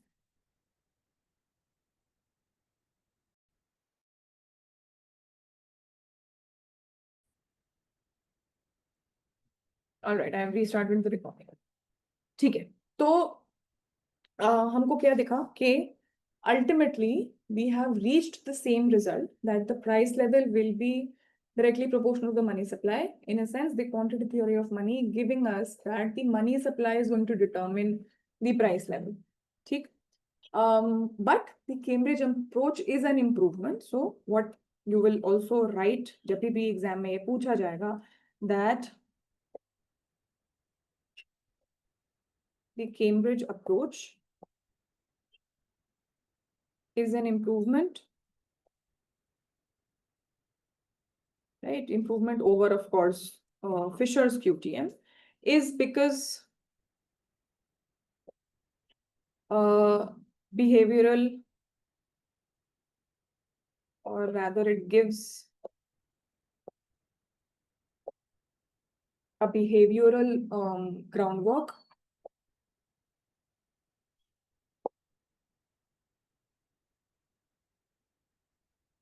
A behavioral groundwork over Fisher's mechanistic formulation.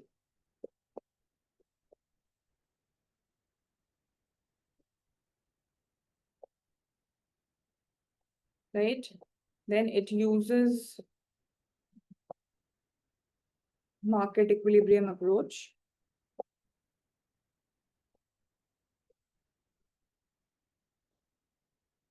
And finally, it also gives a way to actually explain कि money supply और price कैसे related है. ठीक है ना? Why is it that all the change in money supply is solely reflected as a change in price without spilling anything onto the product market? ठीक? So then explains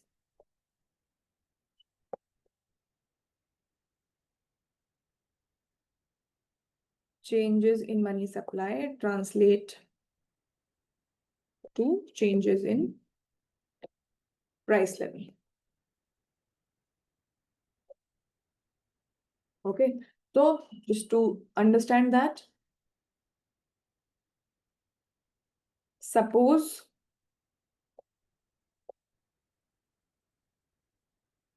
that at any time the money supply is greater than the money demand.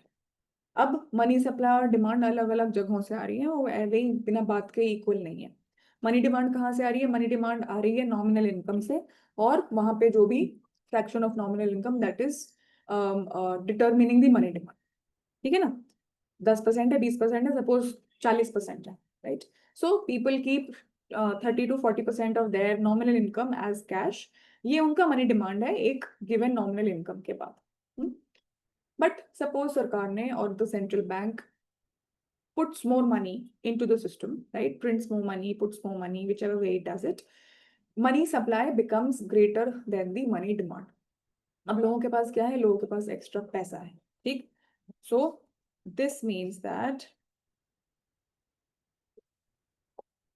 too much money to spend, जो तुम्हें जो भी तुम्हारा nominal income था, which was suppose 12,000, right? 12,000 में से you wanted के मेरे को suppose I don't know 10%, 1200 रुपए that I can spend. You only wanted 10% of that. लेकिन अब 1500 रुपए है तुम्हारे पास, ठीक? So you can channel it, ये जो एक्स्ट्रा पेंट अप एनर्जी है इसको दो तरीके से चैनल कर सकते हो।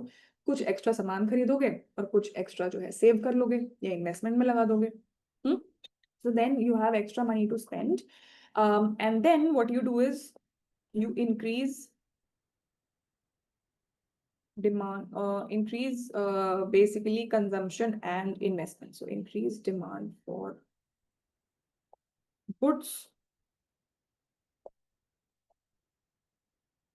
and you can also increase investment, है ना? अब मान लो कि फर्म्स के पास ज्यादा पैसा है, ये जो एक्स्ट्रा पैसा आया फर्म्स के पास भी गया, तो ये भी एक्स्ट्रा पैसा लगाएंगे। You have more money, so probably you will also decide to invest more. So this is something that we will come back to later. This is what we will be concerned about right now. So this means that there is an increased demand for goods and services. ठीक? This implies that increase in demand for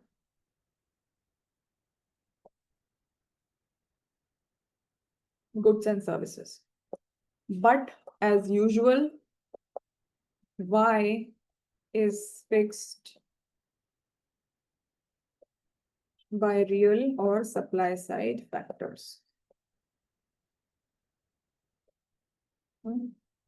इसको classical भाषा में बोलते हैं too much money chasing too few goods. Right? जब भी ऐसे लिखोगे तो ये सब जो ऐसा कैच फ्रेजेस है, try and use them, right? This sells in this exam. ठीक? So you have too much money chasing too few goods. So demand puts an upward pressure on prices.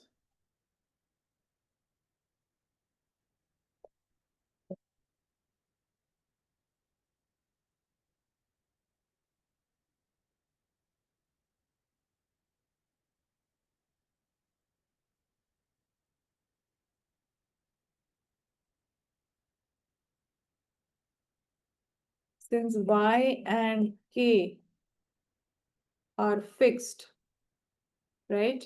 QTM tells us के P वापस से उस equality के आने के लिए अगर मनी सप्लाई डबल किया गया है तो प्राइस को भी डबल होना पड़ेगा। So since this is fixed, QTM implies that P will increase equiproportionally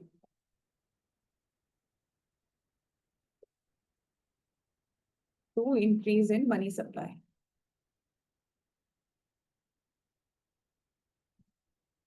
For equilibrium to be restored.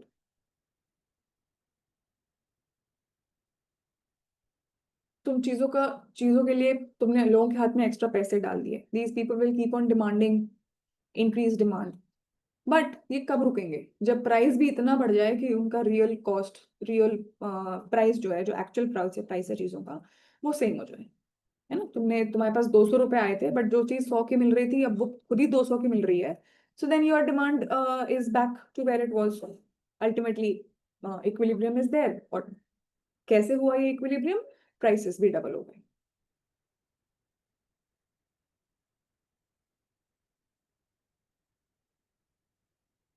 Right? So now it is not happening in any mechanistic fashion, it is happening कि क्योंकि money market में disequilibrium आएगा और वो disequilibrium will try to spill on to the product market.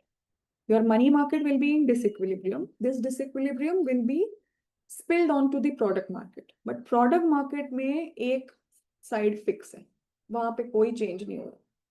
So the only result will be a push up on the prices where the entire increase in your money supply is translated into the increase in the price.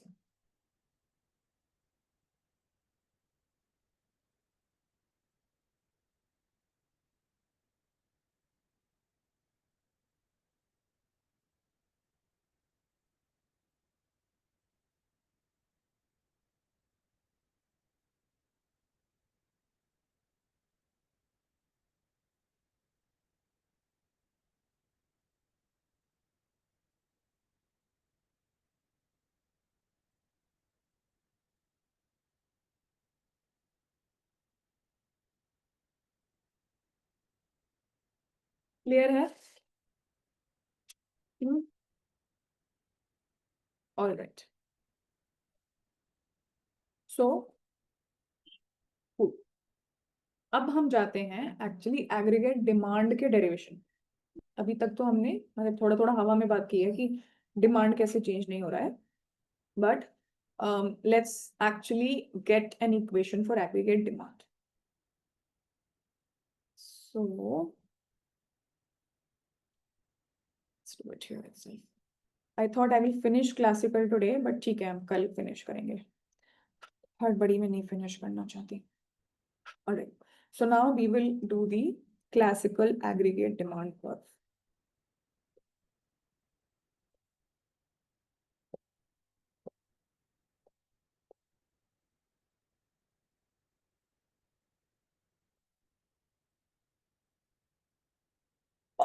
Ugh.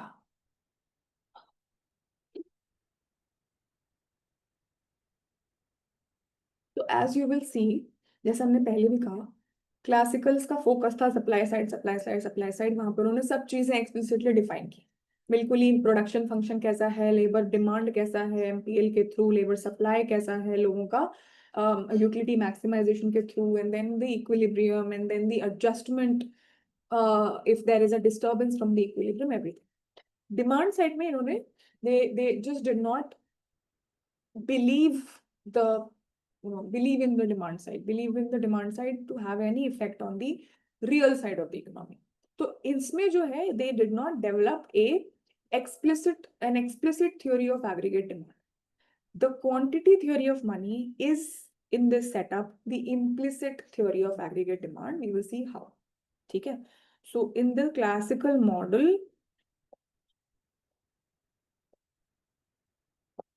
in the classical system, QTM, right? QTM becomes the implicit theory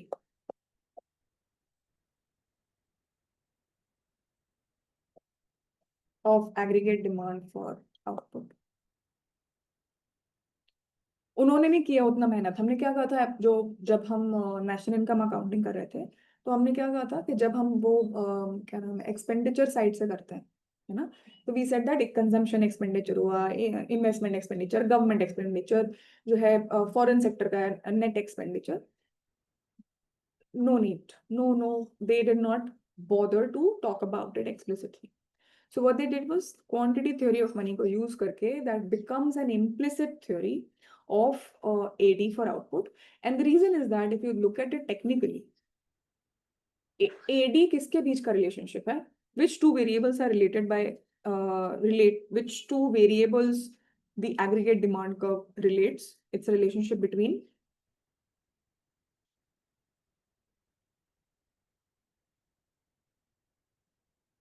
price and quantity demanded, right? P and Y, YD. जो quantity theory of money है वो P और Y तो है ना, उसमें money भी है, बट अल्टीमेटली तो ये दोनों चीजें हैं। So that is what they do. So what they have done is that basically for AD we need, I'll just tell you कि इसके पीछे मैथमेटिकल मैकेनिक्स क्या है, और हम उसका इकोनॉमिक्स भी करेंगे, बट मैथ समझ लेते हैं कि हम इसमें कर क्या रहे हैं, ठीक। सो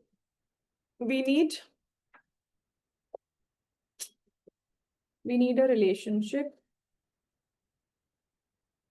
between P and YD, ठीक है, and the quantity theory of money has something like this, ठीक है, which means that this can be used. अब P और Y को दो तरफ ले जाओगे तो ये रिलेशनशिप बन जाएगा ना। So this implies that P is equal to what? MSV, right? Times 1 upon Y. Now, mathematically इस इक्वेशन को हम बहुत पर्सपेक्टिव से देख सकते हैं। पहले हमने क्या कहा, जब हमको प्राइस और मनी सप्लाई का रिलेशनशिप देखना, then we said that in equilibrium y और v जो है वो एक्सोजेनसली गिवन है ना. सो गिवन दैट जब हमने उनको एक्सोजेनस बना दिया, QTM gives us the relationship between P and money supply. अब अगर हम मनी सप्लाई को एक्सोजेनस बना देंगे, V ऑलवेज रिमेनिंग एक्सोजेनस, अगर हम मनी सप्लाई को एक्सोजेनस बना देंगे तो हमको P और Y का रिलेशनशिप मिल जाएगा. It is all about perspective. This is an identity. It always holds. ठीक. इक्विलिब्रियम में अगर V एक्सोजेनसली नहीं गिवन है तो दिस विल होल्ड. अब उसमें डिपेंडिंग अपॉन कि तुम्हें क्या POV से इकोनॉमी को देखना है, you can treat different variables as exogenous. When you were looking at the equilibrium in the money market, in that money market तुम्हारा Y exogenous था, V तो हमेशा से ही exogenous था. Money market के POV से Y exogenous था, and that QTM then gave you a relationship between P and money supply. अब हम कहाँ आ गए, हम एग्रीगेट डिमांड में आ गए. तो एग्रीगेट डिमांड में तुम P और Y से कंसर्न हो. इस गुड्स मार्केट में मनी सप्लाई एक्सोजेनस हो गया. That is not a choice variable anymore, right. Money supply तो तुम्हें बाहर से दिया हुआ है ना. So in the goods market money supply becomes exogenous and the same QTM gives you a relationship between price and Y. ये mechanic समझ में आया, ये कैसे मैथ काम किया.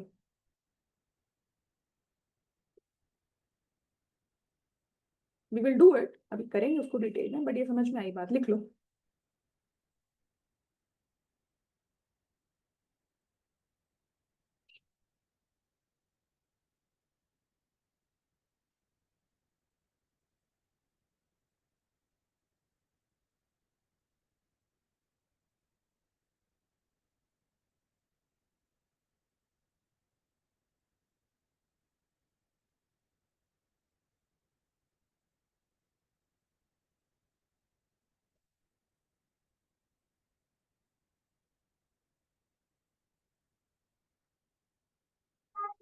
आई विल लिख लिया, मेरे को बताना.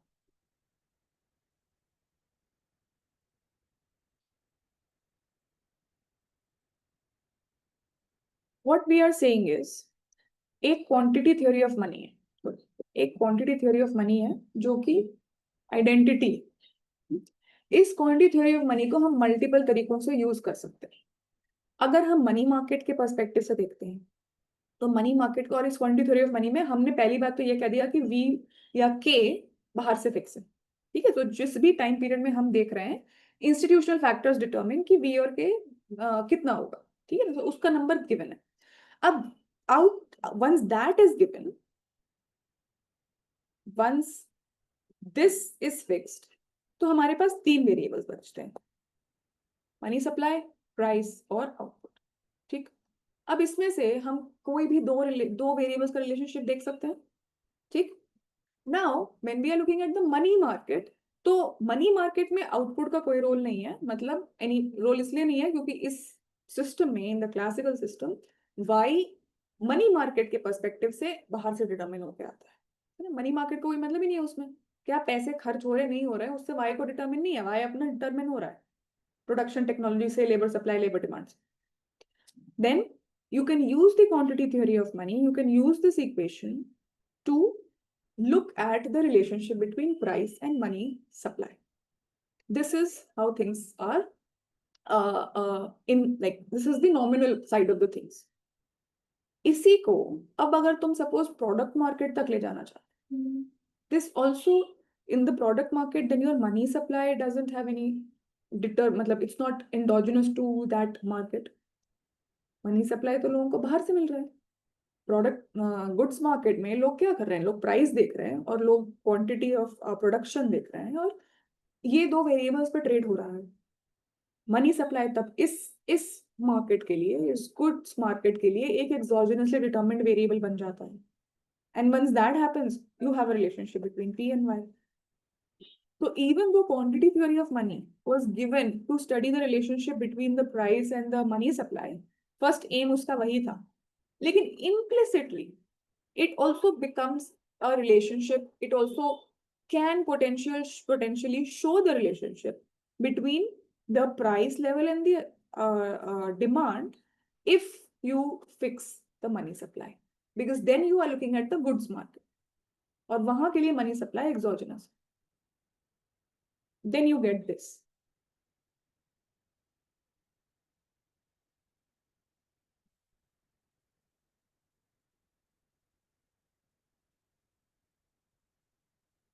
Right? So if we treat MS and of course V, right, as exogenously given, and this will be true in the money market.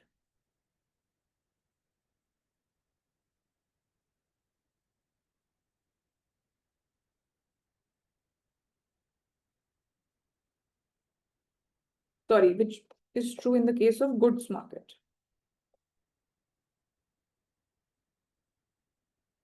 Then QTM gives a relationship between P and Y.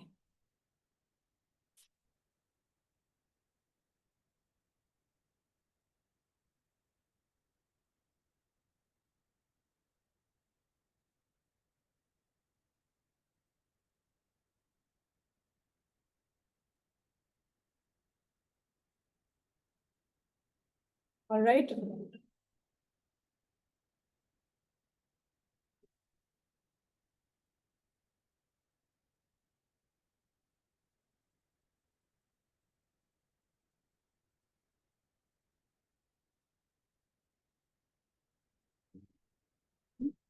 Let's see how. अब क्या है? So we will have a different relationship. अब इसमें क्या हो गया? Variables क्या है? P and Y. ठीक? और पैरामीटर्स क्या है? पैरामीटर्स क्या होते थे? जो exogenous variables जो हमें बाहर से दिए हों and which differentiate one curve from the other. Parameter क्या है इस केस में? K या फिर V and the money supply.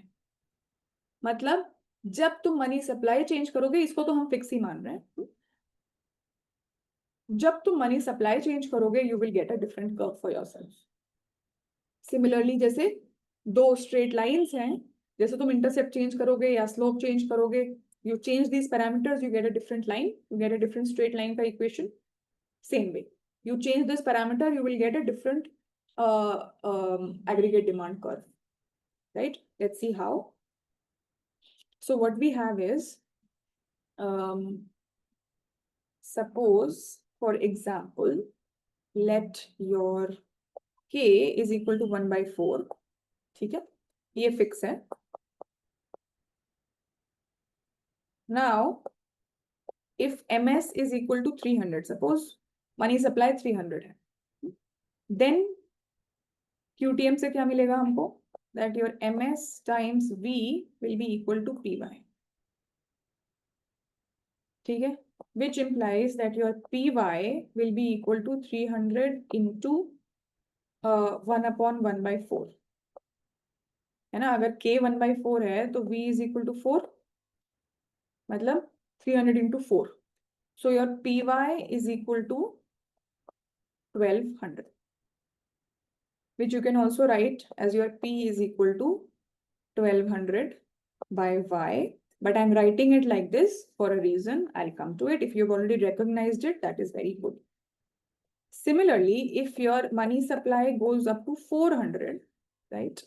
That means your PY will be equal to 400 into 4, क्योंकि velocity तो fix है, which means that your PY will be equal to 1600.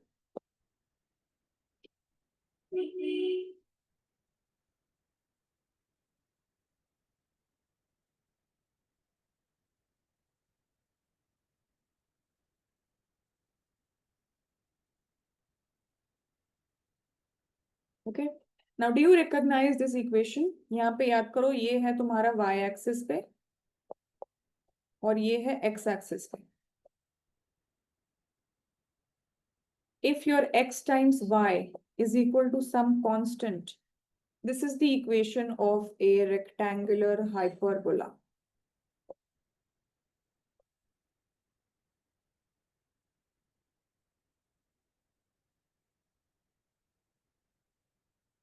Every point on this curve, when you multiply that, equals this constant. So what we have is p times y equals 1600. 1600 तो constant है, 1200 एक constant है, तो इसका graph कैसे बनेगा?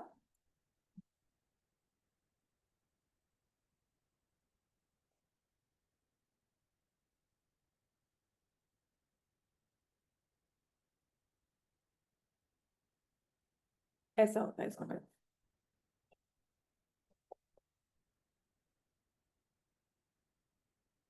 And if your constant का value increases, the graph shifts outside.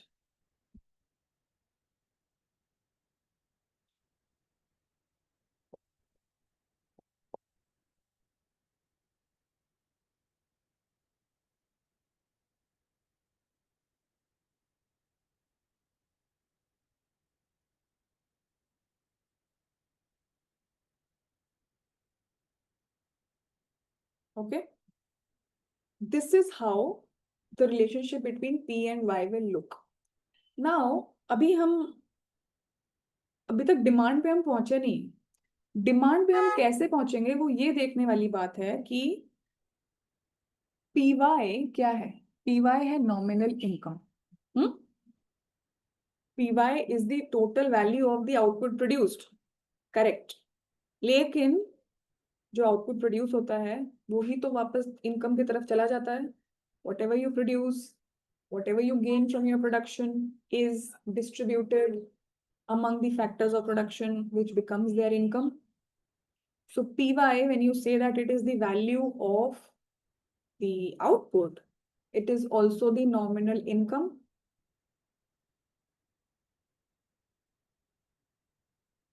Right?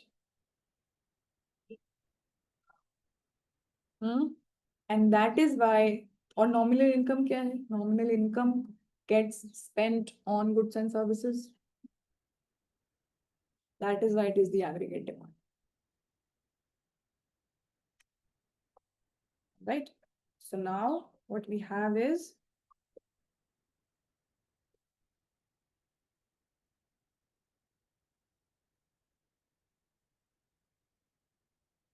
PY is equal to value of output,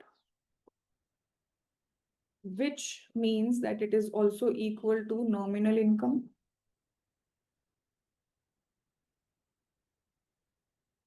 क्योंकि वो वैल्यू आउटपुट वैल्यू कहाँ जाता है? लोगों की जेब में जाता है. Factors of production, labour, land, capital and profits, entrepreneur, which is the nominal income. और सारा का सारा डिमांड इकोनॉमी में कहाँ से आता है? इनकम से आता है.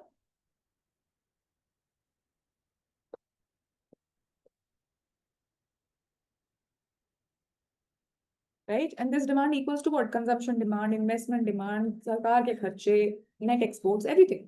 Imports के लिए जो demand है वो यहीं से आ रही है. और इसमें एक्स्ट्रा पैसा कहाँ से ऐड होता है? जब लोग एक्सपोर्ट तुम्हारा खरीदते हैं और तुम्हें पैसे देते हैं, है ना? So this is the total demand in the economy, which is the aggregate demand. So this PY is actually the aggregate demand schedule. So this implies that PY is the aggregate demand schedule, which is equal to YD. AD या YD जैसे भी इसको लिखना चाहो. Classical system में AD और YD same है, which will not be usually the case in the Keynesian system later. But ये तुम्हारा फिर YD schedule बन जाता है. So this one is your YD for 300 जब मनी सप्लाई 300 था, and this is your YD when your money supply was 400. So you have a different aggregate demand schedule for every different level of money supply. Higher the money supply is increased, तुम्हारा AD schedule shift हो जाता है बाहर.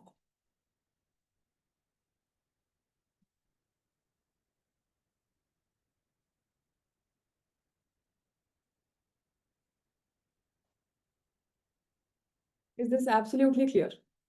किस तरीके से हम कहानी बना के एग्रीगेट डिमांड पे पहुंच गए। और ये सारा का सारा देखो, इसके अंडरलाइंग अजम्पशन वही है, supply creates its own demand, है ना। जो सप्लाई हो रहा है, और ये तो हमारा नेशनल इनकम अकाउंटिंग से भी आता है ना। सो जो भी आउटपुट प्रोड्यूस हो रहा है, वो value of output will be distributed among the factors of production, and this is that income which will essentially generate demand. और इसीलिए PY is the demand also, it is, इसीलिए PY शेड्यूल जो है वो aggregate demand schedule.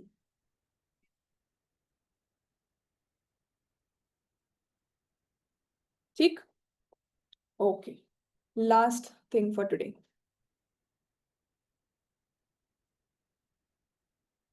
Doing more with less.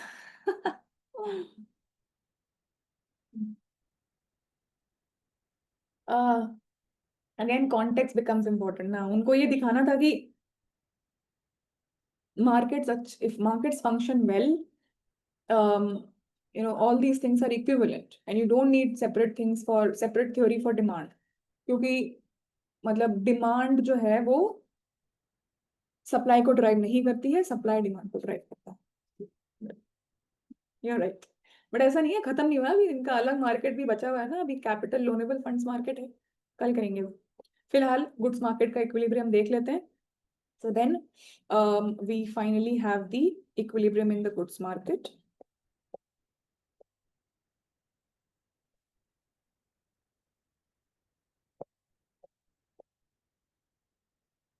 अब तो इसमें कुछ बचा ही नहीं है। You have a perfectly inelastic supply. This is your supply, जो हमने लास्ट फ्राइडे वाली क्लास में डिराइव किया हुआ था।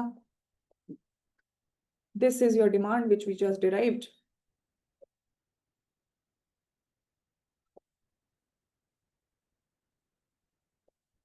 Right?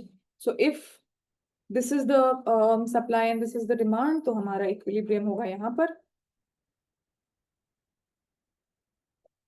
P1। हाँ, फिर क्या होगी कहानी यहाँ से, ये P1 मिल गया, तो ये P1 के बाद देन यू विल, अच्छा ठीक है, let me show the change and then I go to the previous story. Now suppose your demand increases, और डिमांड कैसे इंक्रीज होगा, मनी सप्लाई इंक्रीज होने से।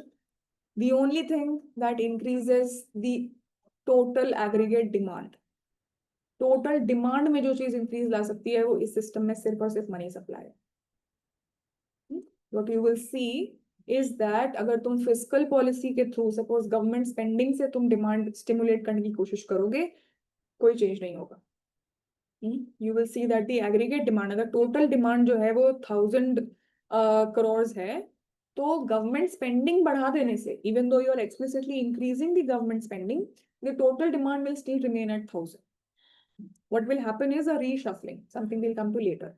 But the only way in which you can actually increase the aggregate demand is by changing the value of P into Y. ठीक, वो कहाँ से आएगा, P किससे डिटरमिन हो रहा है, मनी सप्लाई से। बस मनी सप्लाई चेंज करोगे, this is sorry not a good curve,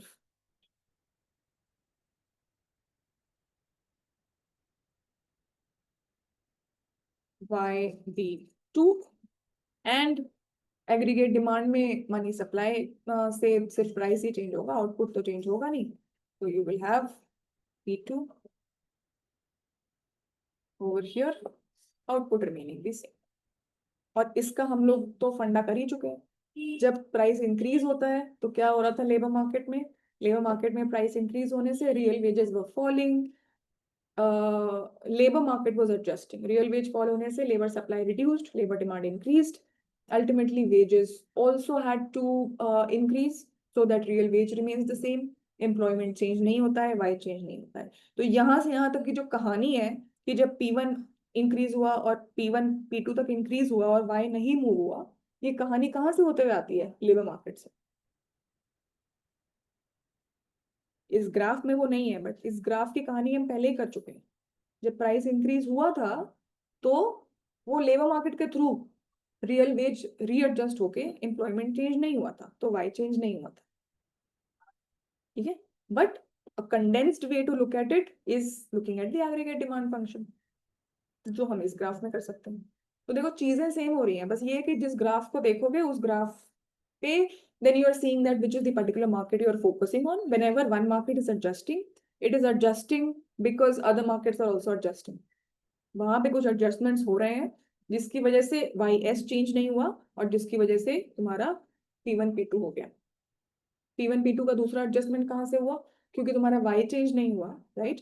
but you need more money, right? तुम्हारा क्या नाम है, डिमांड बढ़ गया गुड्स एंड सर्विसेज का. Too many goods chase, too much money chasing too few goods. तो जो QTM से मिला था उसकी वजह से प्राइस चेंज हो. सो अल्टीमेटली दिस ASAT का जो एनालिसिस होता है ना, that is sort of a condensation of everything else happening and then you see what happens over here.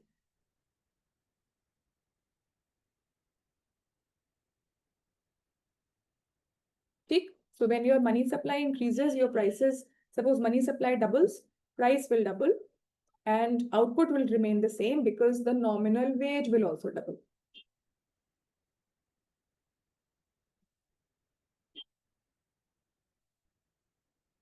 लिख लो इसको अच्छे से and we will stop here and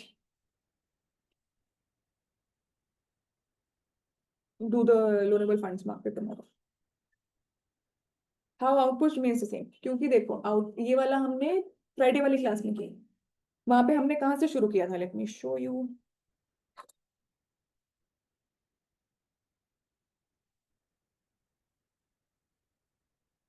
ये देखो, ये वाला घिचपिच ग्राफ याद आ रहा है? इसमें हमने क्या कहा था कि suppose price, so we said that, look over here, start at some W1 and P1 and now your P1 increases to double P1. Money supply increase हुआ, उसकी वजह से एग्रीगेट डिमांड इंक्रीज हुआ और जब एग्रीगेट डिमांड इंक्रीज हुआ तो हमको उस आउटपुट से उस ग्राफ से दिख गया कि प्राइस भी डबल हो गया है. ठीक. So suppose price has now doubled. अब इस डबलिंग ऑफ प्राइस का क्या इफेक्ट होता है on your labour market and on your output market is something that we have already done. ये पीछे की कहानी हम कर चुके हैं. जब प्राइस डबल हुआ तो क्या हुआ? रियल वेज कम हो गया. रियल वेज कम हो गया तो this curve moved out. Labor demand curve shifted out because real wages were down. Labor supply curve shifted in because real wages were down.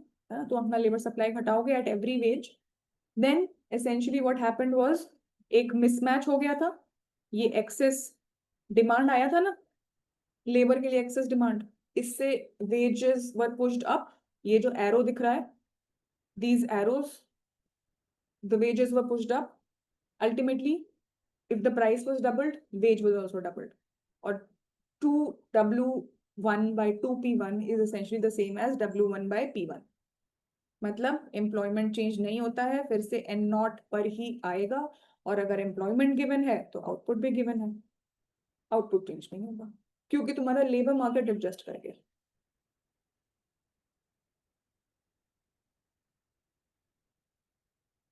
समझ आया? Okay.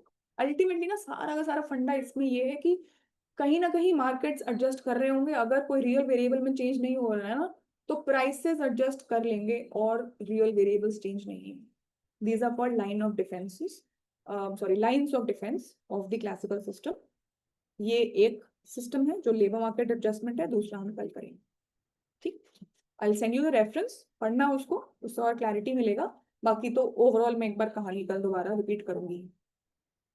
Alright, let's stop here.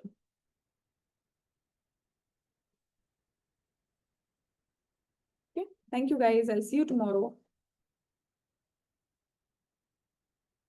Bye.